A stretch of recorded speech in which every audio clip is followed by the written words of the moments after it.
Eto am-baravarakely aho no mitazana,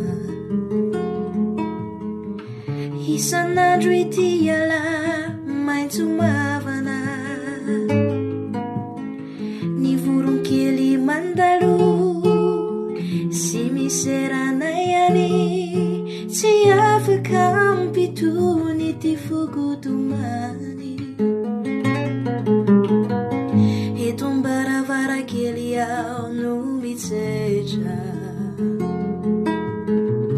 mitanisany momba tsika rehetra,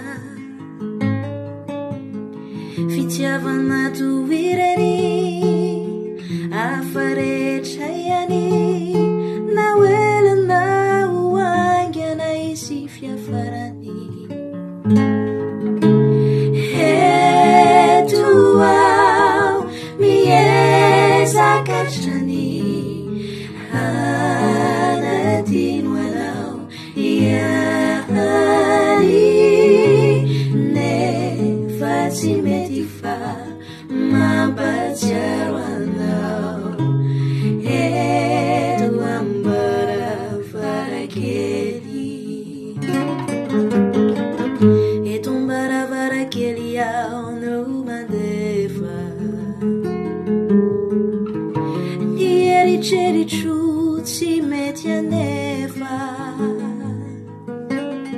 fizay rehetra atao miantefany aminao, tsy laitra fa mantsary atsiarovako anao. Eto am-baravarakely aho no misaina, ny fiarantsika very maina, ny orana milatsaka tsy tsaroko ny ansika, farina loatra no ity tantaratsika.